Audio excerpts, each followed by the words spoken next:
فاما یأتینکم منی، پس اگر بیاید شما را از طرف من، هدن، هدایتی، پیامبری، کتابی وقتی که آمد، فمن تبع، کسی که پیروی کنه هدای، همین هدایت مرا، کسی که پیروی کنه از پیامبران من، کسی که پیروی کنه از کتابهای من، وقتی که هدایت را گرفت، فلا خوف علیهم ولا هم یحزنون.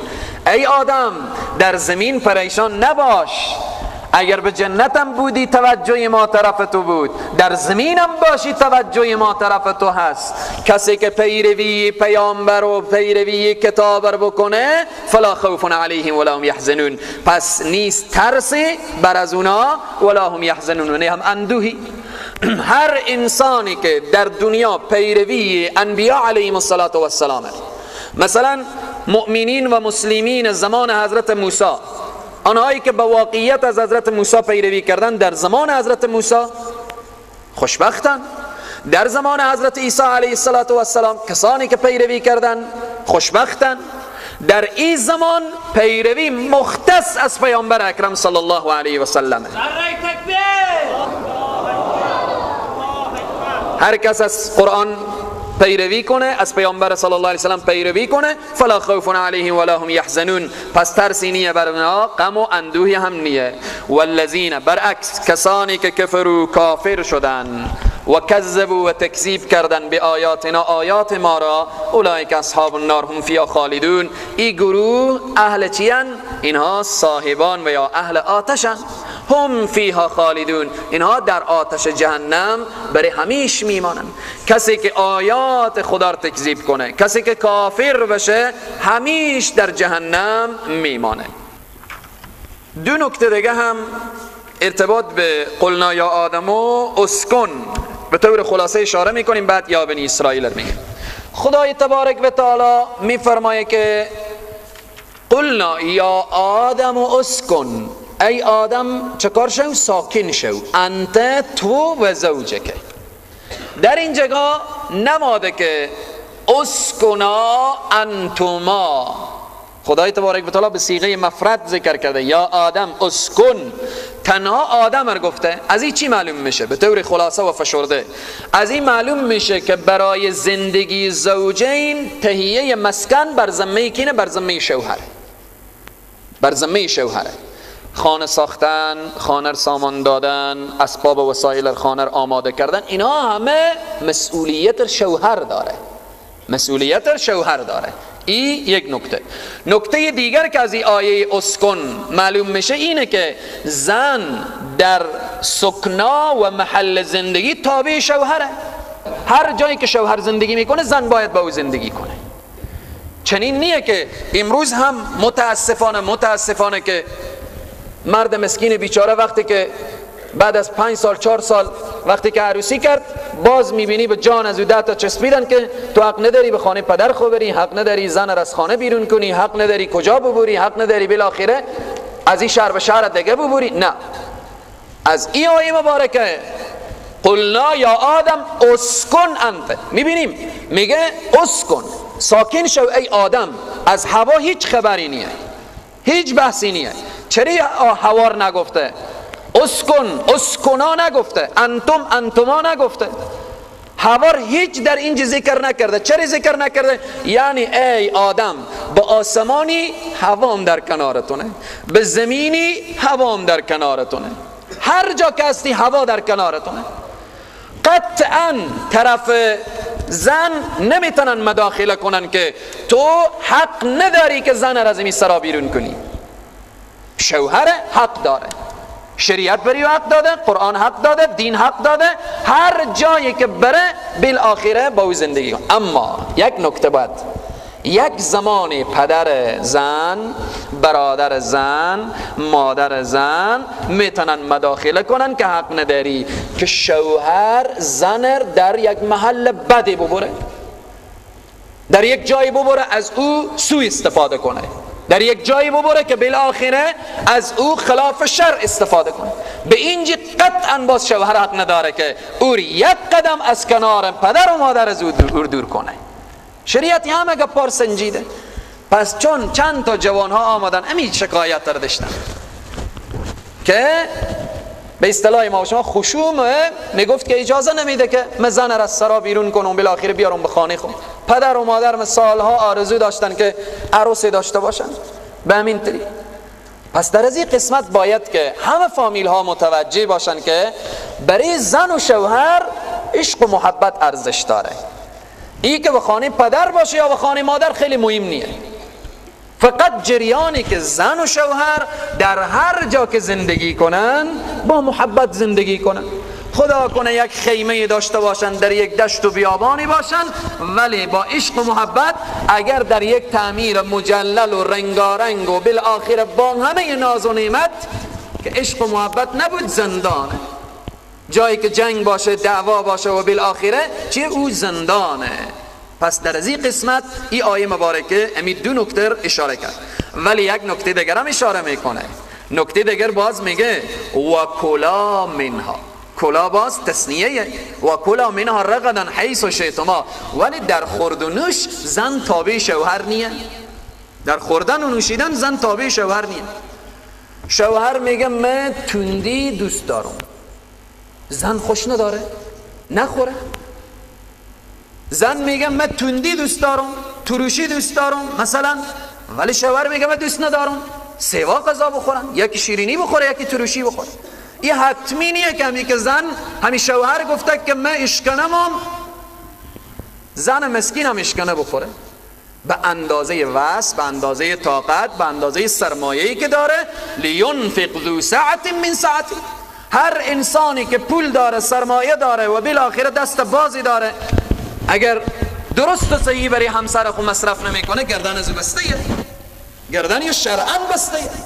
پس در مسئله خورد و نوش، چون خوردن مسئله فطرتیه به وجود انسان، یک نفر یک غذای رو دوست نداره دیگه حالا دیگه مجبوره دیگه زندان کنیه. به اینجا ببینیم آیه قرآن میگه و کلا منها رغدا حیث شئتما، باز اینا تثنیه حوارم ذکر میکنه. پس در قسمت خورد و نوش، در جریان پختن غذا باید بین زن و شوهر مشوره باشه.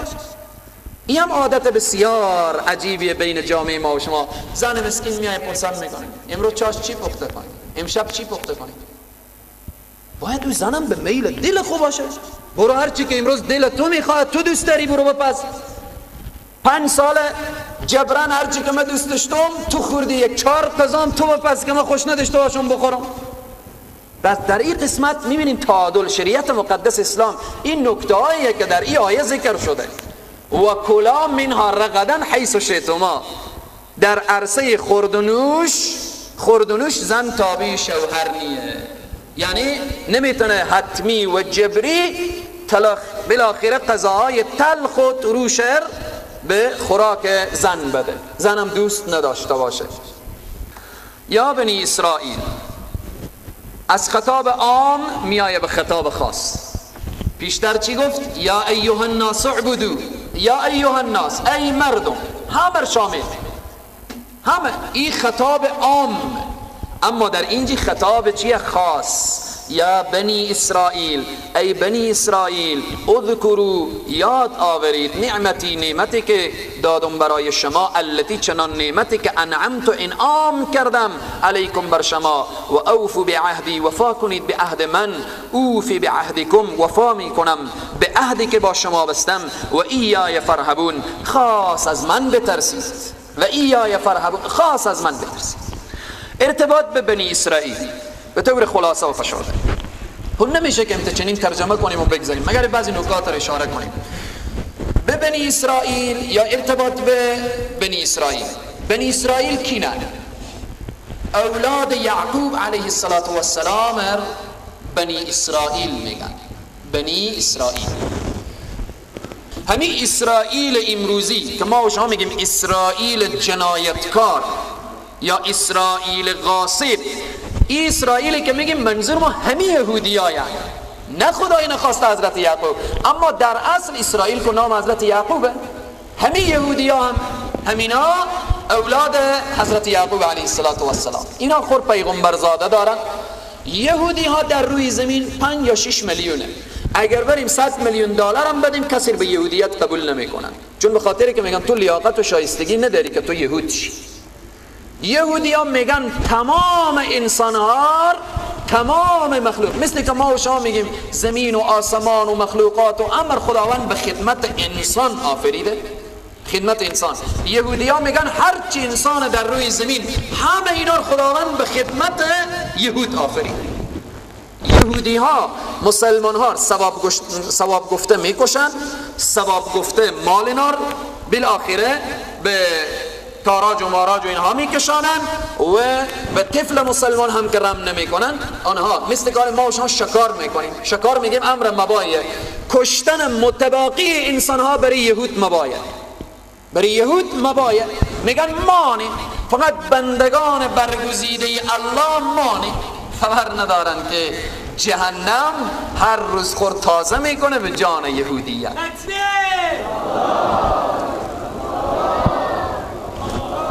5 پیامبر در قرآن عظیم الشان با 2 نام ذکر شده. 5 پیامبر در قرآن عظیم الشان 2 نام از اونها ذکر شده. یعقوب علیه السلام نام اینا اسرائیل هم آمده در قرآن، یا بنی اسرائیل. الیاس یک نام اینا در قرآن آمده به نام ذوالکفل.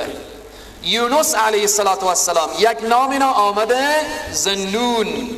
عیسی علیه السلام یک نام اینا مسیح. و محمد رسول الله صلی الله علیه و سلم یک نام اینا آمده به نام احمد. 5 پیامبر دارای 2 نام در قرآن عظیم الشان ذکر شده. اسرائیل به معنای چی؟ اسرائیل لفظ عبرانیه، لفظ عبرانیه، عربی نیه. اسرائیل، جبرائیل، میکائیل، اسرافیل، اسرائیل، اینا لفظای چیه؟ لفظای عبرانیه. اسرائیل، اسرا به معنای عبد میشه، ایل الله یعنی چی؟ یعنی عبدالله. اسرائیل یعنی بنده خدا. اسرائیل بنده خدایه که یکی از نامهای عبرانیه.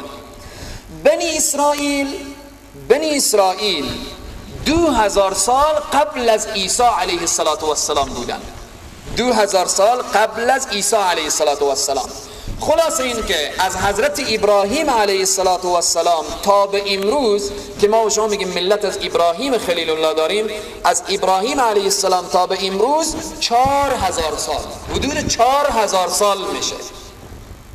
ببینیم که میگه هرگز نمیرد آن که دلش زنده شد به عشق، ثبت است بر جریده عالم دوام ما. از 4000 ساله میگیم حضرت ابراهیم علیه السلام، حضرت ابراهیم ابوالانبیا، حضرت ابراهیم خلیل خدا، دوست خدا، چون ارتباط با الله برقرار کرده بود. اولاد حضرت ابراهیم علیه السلام به 3 دسته تقسیم شدن.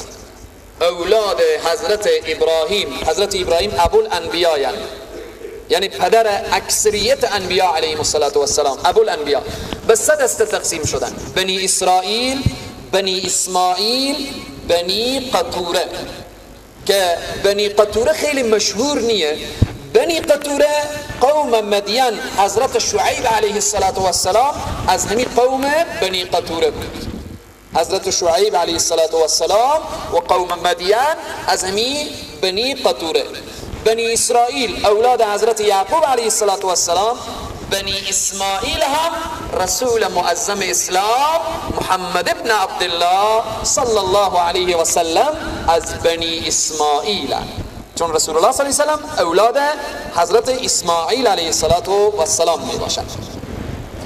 یا بنی اسرائیل، اشاره مختصر ارتباط به اسرائیل بود. ای بنی اسرائیل یاد آرید نعمتی. بنی اسرائیل بعدن بیان میشه. خدای تبارک و تعالی نعمت‌های زیادی به بنی اسرائیل داد. نعمت‌های زیادی به بنی اسرائیل داد.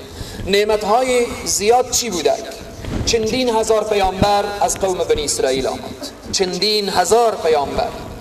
تورات و دیگر کتب آسمانی به بنی اسرائیل نازل میشه. نجات از چنگ فرعونی که شروع کرد به قتل عام بنی اسرائیل، خداوند اینا رو نجات داد. پادشاهی و سلطنت زمین برای کی میده؟ برای بنی اسرائیل. من و سلوا به بنی اسرائیل میآیه. 12 چشمه الله سبحانه تعالی به بنی اسرائیل از سنگ خارا آب بیرون میکنه.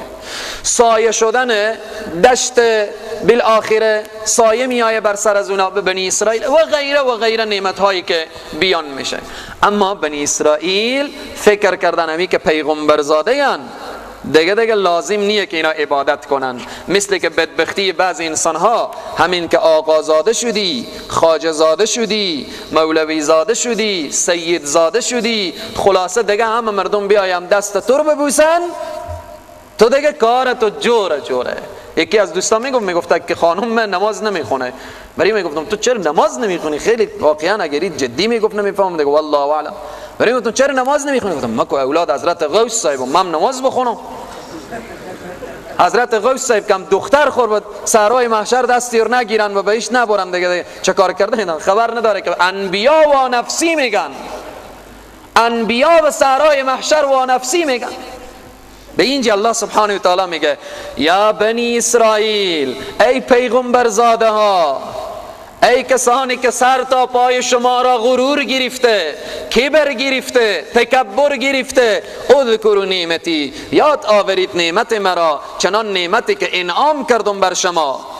اما چکار کنید؟ و اوفوا بعهدی، شما وفا کنید، با الله عهد بسته کردید که الله را به یگانگی بشناسید، الله را به یگانگی سجده کنید، با خدا عهد و پیمان بستید.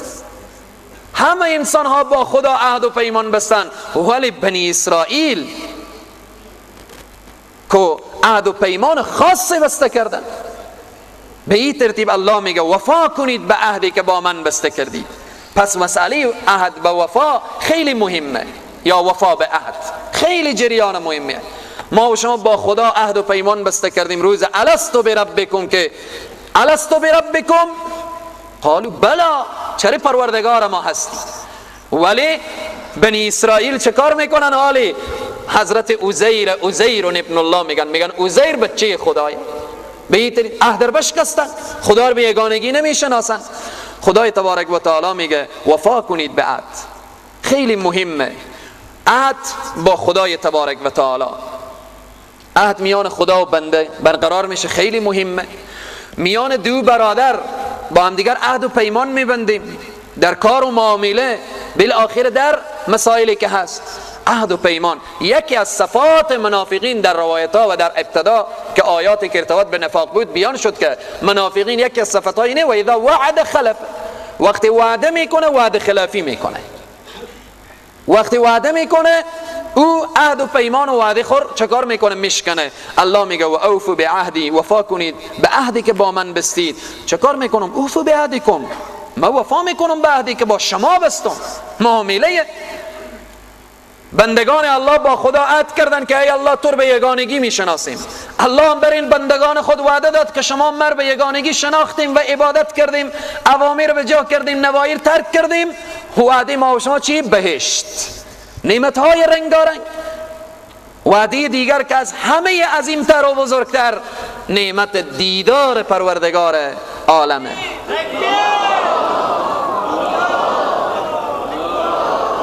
و ایای فتقون، خاص از من چه کار کنید؟ بترسید. از زوال منافع دنیا نترسید. یهودی ها چه کار میکردن؟ باز بعدن بیان میشه صفتهای یهود در این آیات بیان میشه. کل قرآن وقتی که بخوانیم به واقعیت میفهمیم که یهود چگونه مردم رذیل و خبیث و پستی اند در دنیا و در روی زمین، که با خدا چه کار کردن، با انبیاء علیهم السلام چه کار کردن، همراه حضرت موسی علیه السلام چه کار کردن.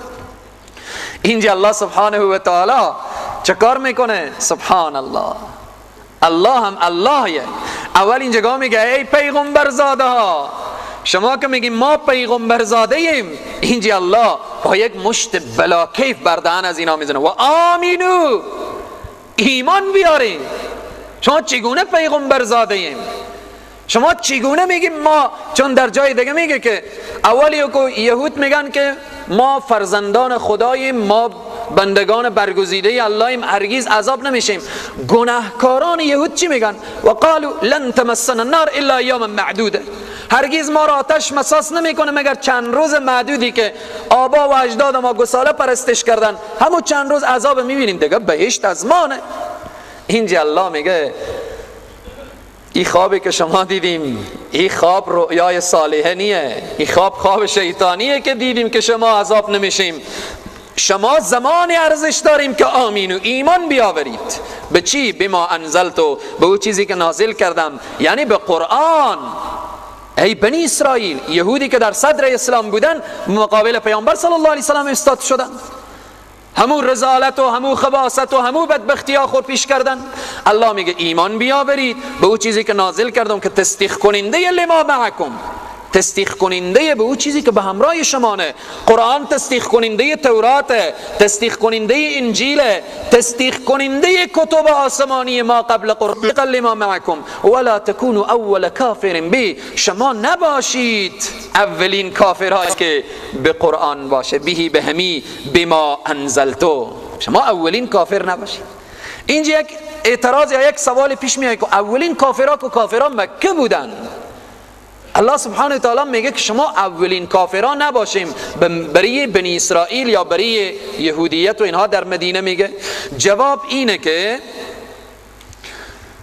مشرکین مکه در خطاب عام شامل بودن، یا ایها الناس، اما اینجا خطاب خاص یا بنی اسرائیل، یعنی در خطاب خاصی که شما شدیم، این امتیازی که الله به شما داده، شما را چقدر احترامانه میگه که ای بنی اسرائیل، ای اولاد یعقوب، ای پیغمبر زاده ها.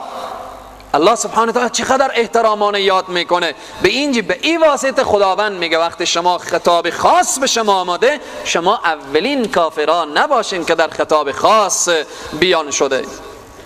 ولا تشتروا بآیاتی ثمنا قلیلا، و نگیرید به آیات من بهای اندکی، و ایای فتقون، و خاص از من بترسید.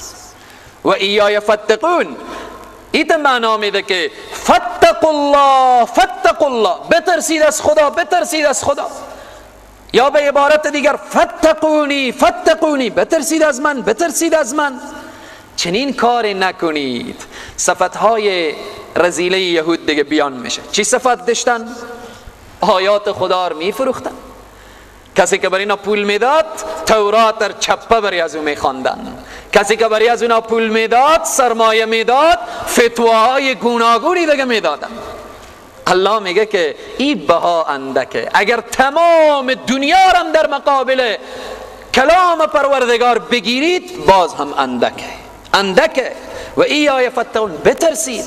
چقدر صفت سختیه. علمای یهود این صفت را داشتن که به هر رژیم فتوا میدادن دیگه. هر کس که می آمد فتواهای گوناگونی.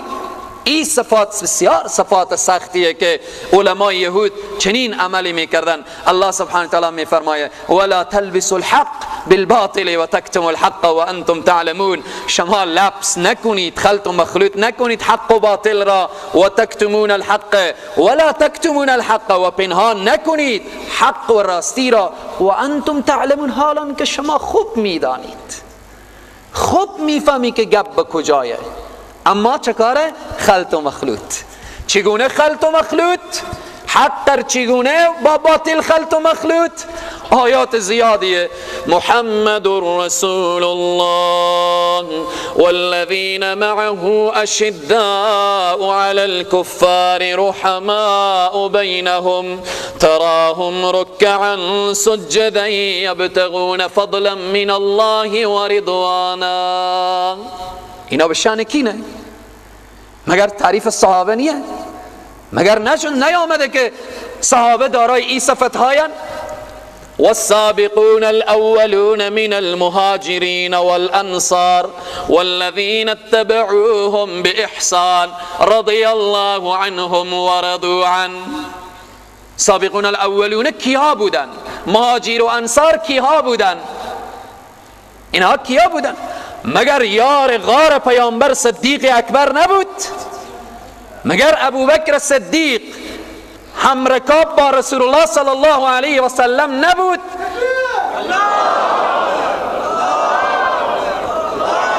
مگر خلفای اربعه از جمله سابقون الاولین، از جمله مهاجرین، مگر ابوبکر و عمر و عثمان و علی و اینها نیان؟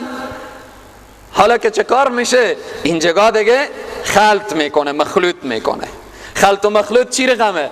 ابوبکر پیامبر همراه خود برد تا بالآخره به دشمن چیزی نگه. ابوبکر همراه خود برد دیگه، ای خلط و مخلوط میکنه، گد میکنه حق و باطل همراه خود برد. خب ابوبکر همراه خود برد به دروازه غار ثور. پیغمبر کو دهن ابوبکر نگرفته بود، دمی که ابو جهل و اینها آمده بودن به دروازه غار، که حضرت ابوبکر میگه که یا رسول الله اگر ابو جهل سر پایین کنه ما رو میبینه. خب همونجا ابوبکر یک کخی میزد، نمیگفت ابو جهل ما این جگاییم، هم یک کخی میزد، هم جلو کخی رو هم پیغمبر گرفته بود. اینجا دیگه خلط میکنه دیگه، مخلوط میکنه دیگه. چرا؟ به خاطری که پیرو عبدالله سبع یهودیه دیگه. جوجه های یهود امروز هم چه کار میکنن؟ خلط و مخلوط میکنن. این صفت یهوده. از اون صدر اسلام چه کار میکردن؟ خلط و مخلوط میکردن. میایه بالآخره مدح صحابه، مدح ابوبکر و عمر و عثمان، مدح علی و بالآخره همه بزرگان دین و صحابه با هم دیگر خلط و مخلوط میکنه، توجیه میکنه، شروع میکنه به توجیهات، شروع میکنه تا ای که از یک راهی بالآخره راهی گریزی برای خود پیدا کنه. روز اول اشاره کردیم که منافق مثل موش صحراییه. مثل موش صحرایی خانه‌ای که میسازه دو دروازه داره، اگر با یک دروازه تنیس مقاومت نشد راهی گریزه. یهود تنویت خلط و مخلوط میکردن. و تکتمون الحق، و حق را میگه پنهان نکنید.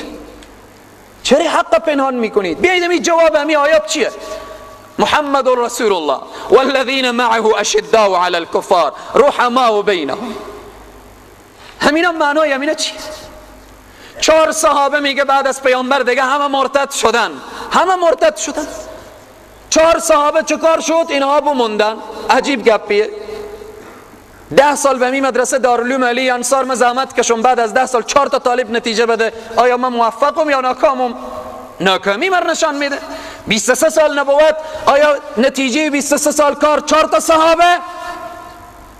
آیا ای پیامبری که رحمت للعالمین، ای پیامبری که کامل ترین دینه که برای از این نازل شده، بزرگترین کتاب برای از این نازل شده، کامل ترین کتاب به این نازل شده، این نتیجه کار؟ عقلی تا چیزی رو نمیپذیره. از مرستون هم که بریم یک دیوانه رو بیاریم بگیم همیت جریانی میگه نمیفهم، ایت گپ پر میگه همین عقلی که ندارم، همین شعوری که دارم میگه نمیپذیره که پیامبری که رحمت للعالمین باشه. به اینجی و تکتمون الحق. بعضی دیگه از مفسرین میفرمایند، میگن پوشیدن حق اینه که عوام گناه کنه و عالم سکوت کنه. این پوشیدن حق، عوام گناه کنه. یک جایی میبینیم بالاخره در یک دسترخوان برابر میشیم، چکاره؟ در دسترخوان برابر شدیم، شراب، نعوذ بالله من ذلک. اگر کس سکوت کنه این حق پر پوشیده. تتمی حکم شامل. به یک تالار و به یک هتل و به یک عروسی میریم، ساز و موسیقی می نشینیم، سکوت. عالم سکوت کنه در مقابل گناه و معصیت عوام، این تکتمون الحق، این پوشیدن حقه که الله سبحانه و تعالی میگه و انتم تعلمون. الان که شما خوب میفهم. خیلی گپار آدم خوب میفهمه، خیلی گپار خوب میفهمه که چی گپ و چی جریانه. مگر قاضی که پشت میز شیشته رشوت میگیره، او مسلمان بیگناه و مظلوم 10 سال و 20 سال حبس میکنه و او ظالم و جنایتکار به وسیله پول رها میکنه، مگر این نمیفهمه؟ این نمیفهمه؟ این از نافهمی قاضی شده که بعضی چنین قاضی ها داریم. شاید همه قاضی ها نباشن، قاضی های پاکی هم داریم ولی خیلی کم. مسئولی که پشت ریاست آماده شیشته پشت میز، یک امضای تا برای از رشوت دادن نشه امضا نمیکنه و انتم تعلمون، این مگر نمیفهمه؟ میفهمه، خیلی خوبم میفهمه، خیلی هم میدانه. چه کار کرده؟ قطعی کرده، رشوت رو تبدیل کرده به شیرینی. شیرینی دیگه. حالا که رشوت هیچ چی بیدارد، هیچ اصلا. کوئی یک نفری بیای رشوت بریم بگه، یک رئیس پیدا کنه که رشوت میخوره، این همه شیرینی میخورن. پازر بیام که شیرینی داره.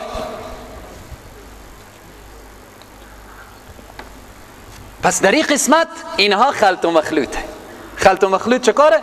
سود هیچ کس نمیخوره، امانات میادیه، قرضه، سود کسی نه. ناما چکار شده؟ خلط و مخلوطه دیگه. پس در این قسمت یهود هم همیت میکردن.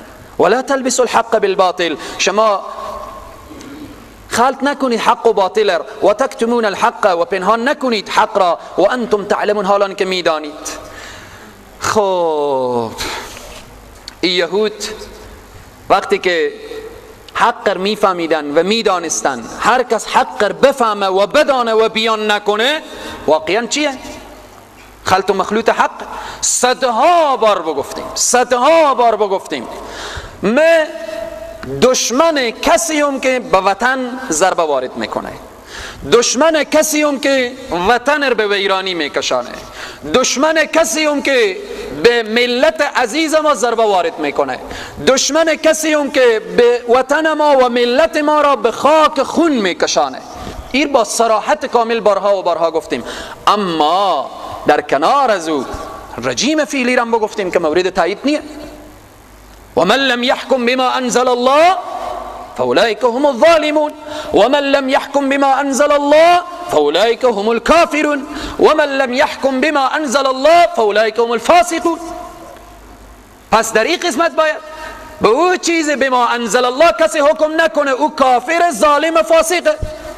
چقدر در این کشور بما انزل الله حکم میشه؟ چند فیصد حکم میشه؟ چند فیصد دست مظلومین گرفته شده و بر فرق ظالمین کوبیده شده؟ چند فیصد؟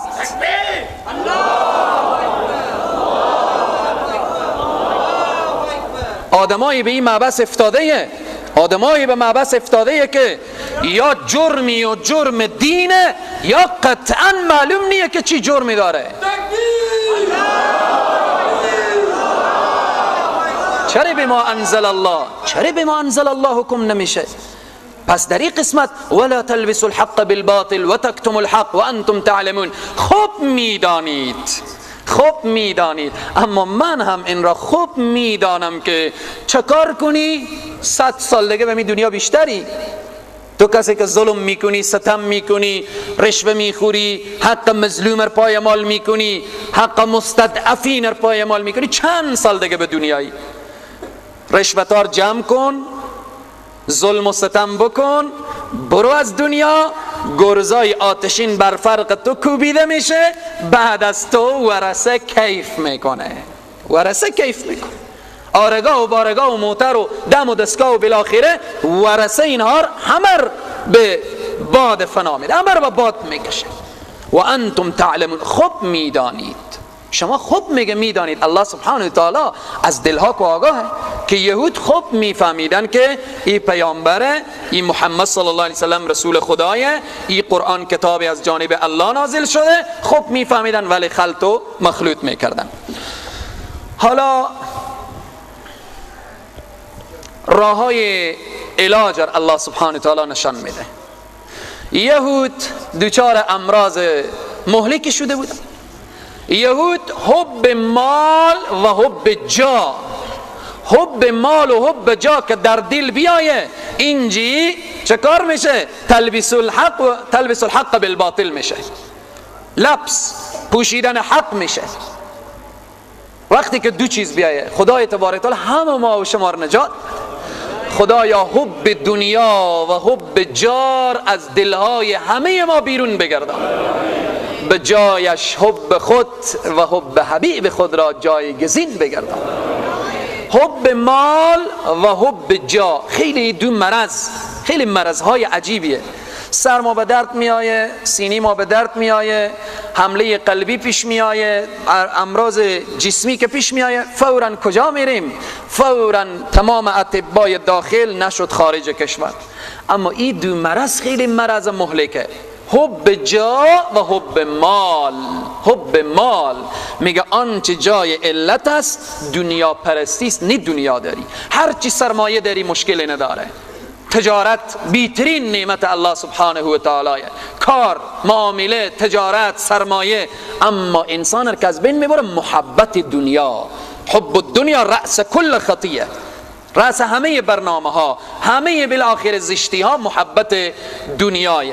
یهود به دو مرض مبتلا شده بودن، حب جا و حب مال.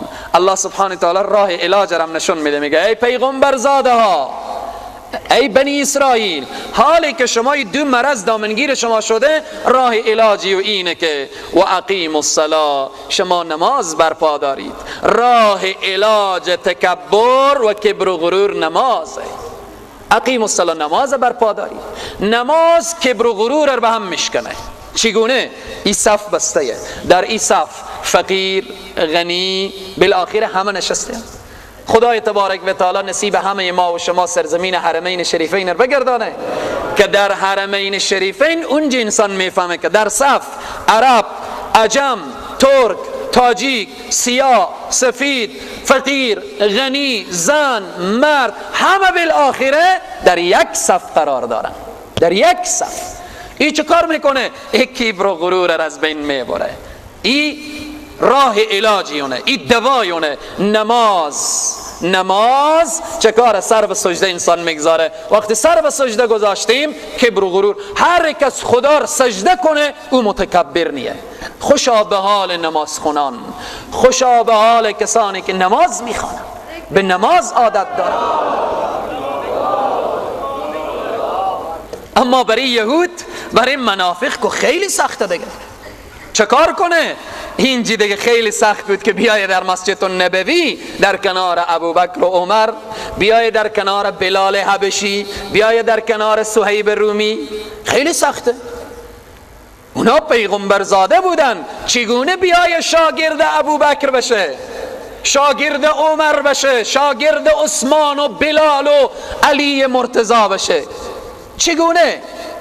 این کبر و غرور سر تا پای گرفته بود. الله میگه راه علاج همینه که و اقیم الصلاة. این حب چی؟ حب جا، یعنی تکبر از بین میره، غرور از بین میره به وسیله نماز.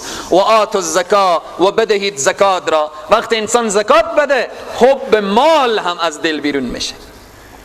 یک نفر سال به 12 ماه زحمت میکشه، عرق میریزانه، آل پیدا کرده 40 لکر پیدا کرده، آل 1 لکر بدی برای فقیر. وقتی 1 لکر دادی، 40 روپیه 1 روپیه دادی، به همین طریق چه کار میشه؟ این راه علاج از این مرض مهلکی که حب ماله. پس زکات دادن چه کار میکنه؟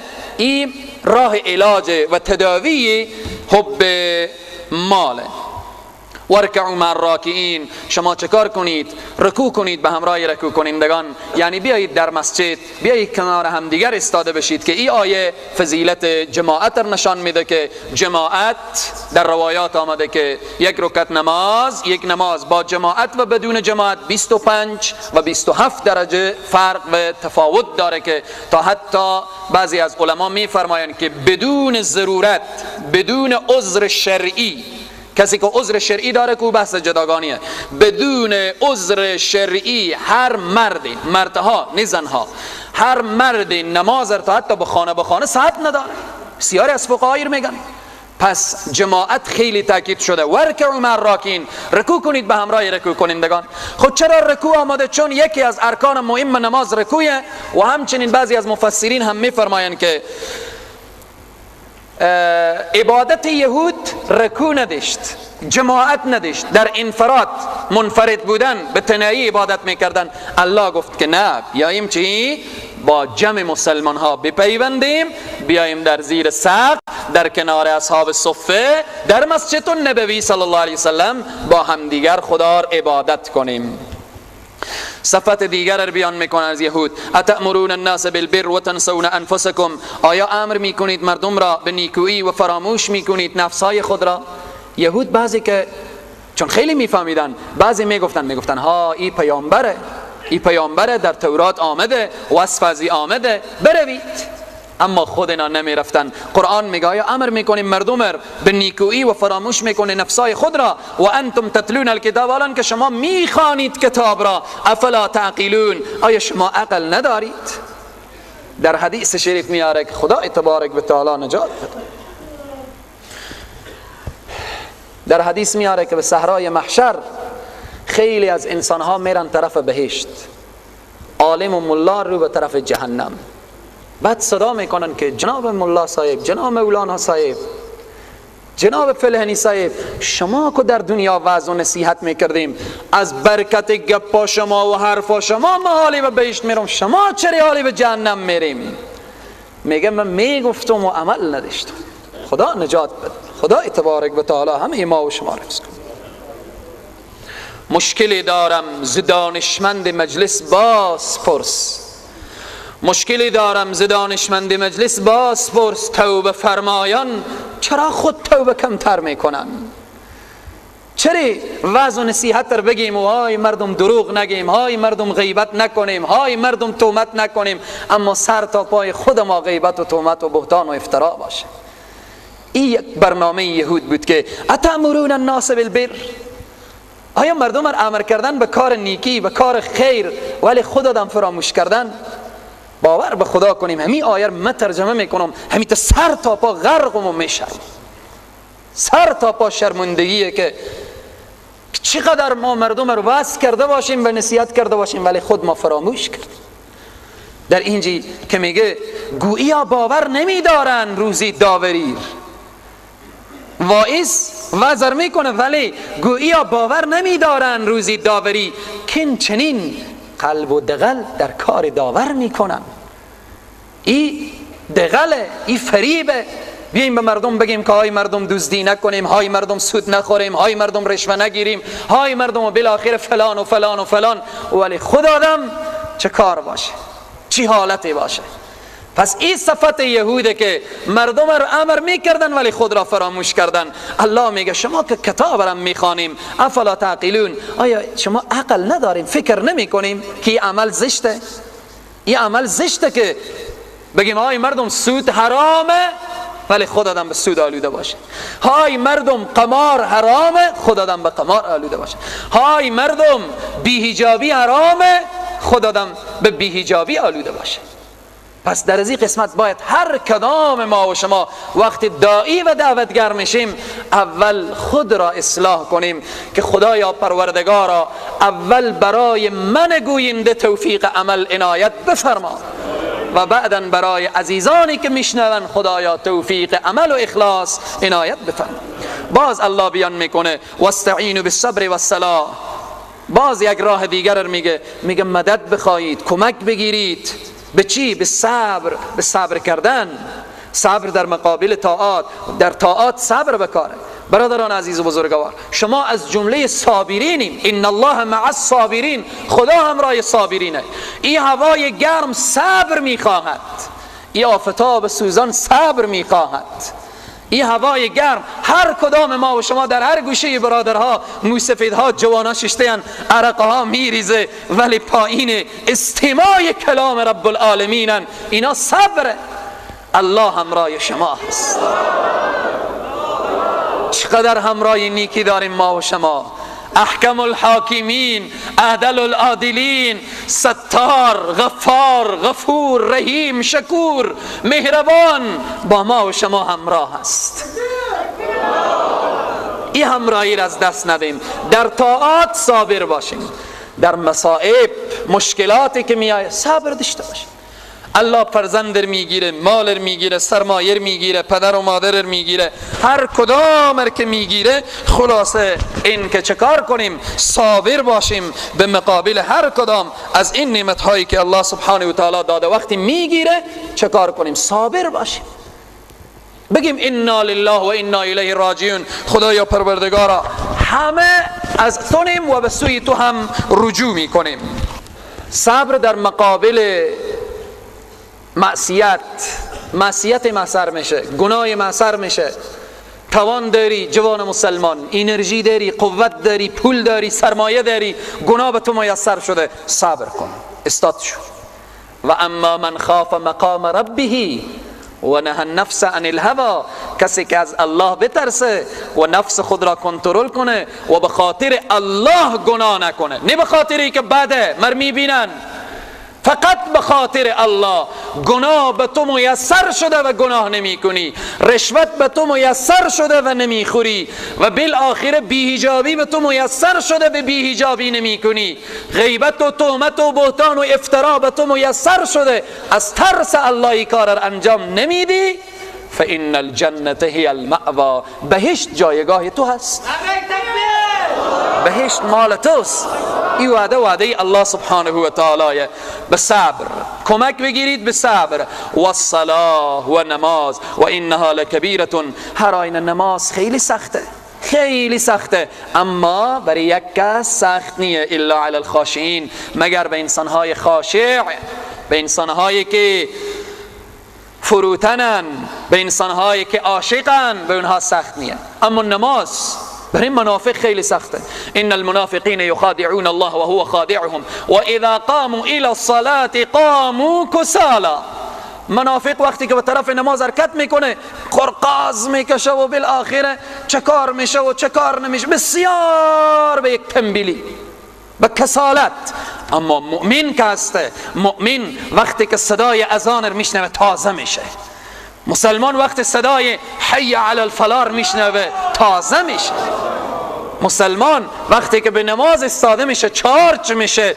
الله میگه که و اینا لکبیرتون، این نماز خیلی سخته، اما مگر سخت نیه مگر بر خاشعین. الذین، کسانی که خاشعین چی کسانی هن؟ کسانی که یظنون، هر جای قرآن که زن میایه به معنای یقین تعبیر میشه. کسانی که یقین دارن انهم، که امانا ایشان، ملاقو ربهم، اینها ملاقات میکنن پروردگار خیش را. و انهم، هر آینه ایشان، الیه، به سوی خدا، راجعون، اینها رجوع کننده هن.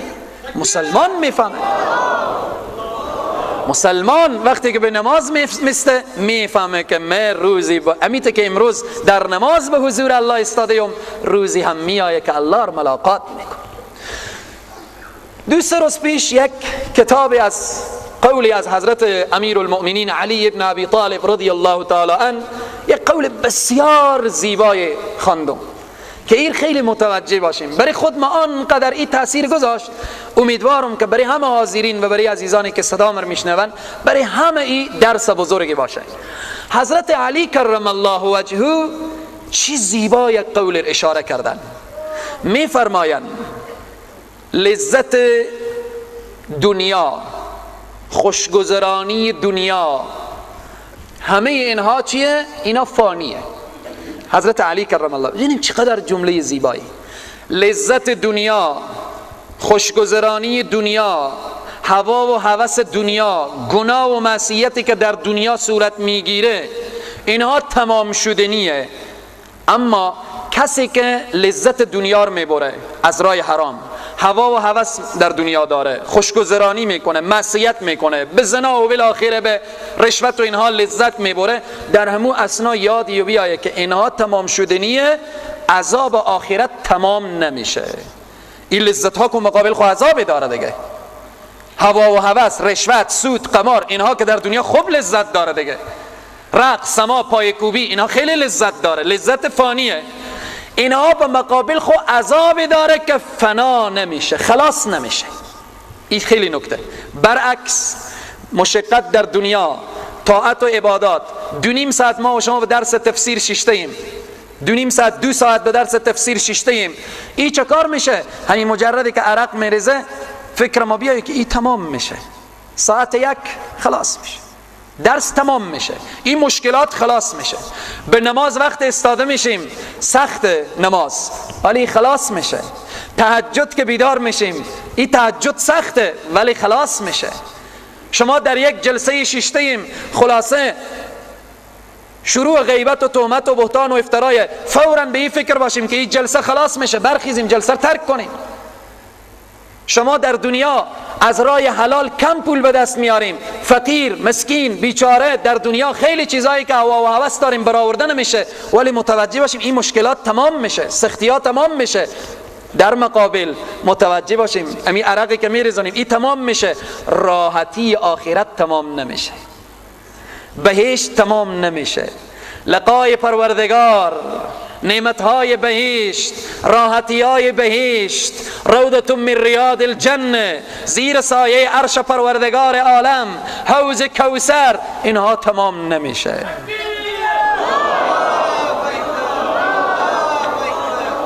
این قول حضرت امیر المؤمنین علی ابن ابی طالب آنقدر در وجود خود بنده تحول ایجاد کرد که هر چی فکر کنیم لحظه ای که طرف زن نامحرم نگاه میکنیم بگیم که این نگاه کردن که تمام میشه، عذابی و تمام نمیشه. اگر باز چشم خور بستیم سخته دیگه، یک زن زیبایی را انسان نگاه نکنه سخته، این مشکله. ولی این مشکل تمام شد رفت، راحتی و باز در آخرت تمام نمیشه. امیدواریم که این قول حضرت علی کرم الله وجهه مد نظر داشته باشیم.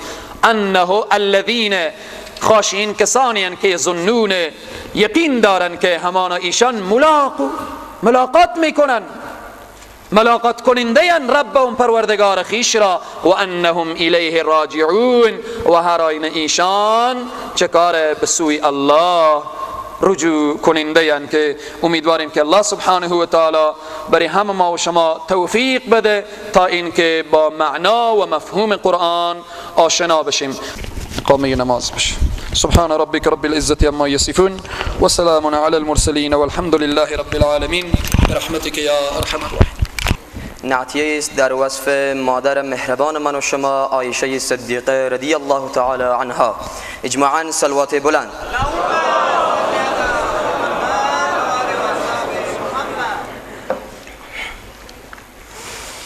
مرحبا ای عایشه ای مادر زیبای ما، مرحبا ای عایشه ای مادر زیبای ما، جان ما بادا فدایت مادر خوشنام ما، جان ما بادا فدایت مادر خوشنام ما. وصفتان اندر کلام ذات اقدس آمده، وصفتان اندر کلام ذات اقدس آمده، سوره نور کرده روشن چشم و افکار ما، سوره نور کرده روشن چشم و افکار ما. مادرم ای مادرم ای دخت صدیقی سخا، مادرم ای مادرم ای دخت صدیقی سخا، دشمنانت خار شد بود و این ارمان ما، دشمنانت خار شد بود و این ارمان ما. مرحبا ای عایشه ای مادر زیبای ما، مرحبا ای عایشه ای مادر زیبای ما، جان ما بادا فدایت مادر خوشنام ما، جان ما بادا فدایت مادر خوشنام ما. هر که خواند سوره نور تا قام قیام، می فرستد لعن و نفرین بر عدو مادر غمخوار ما، می فرستد لعن و نفرین بر عدو مادر غمخوار ما.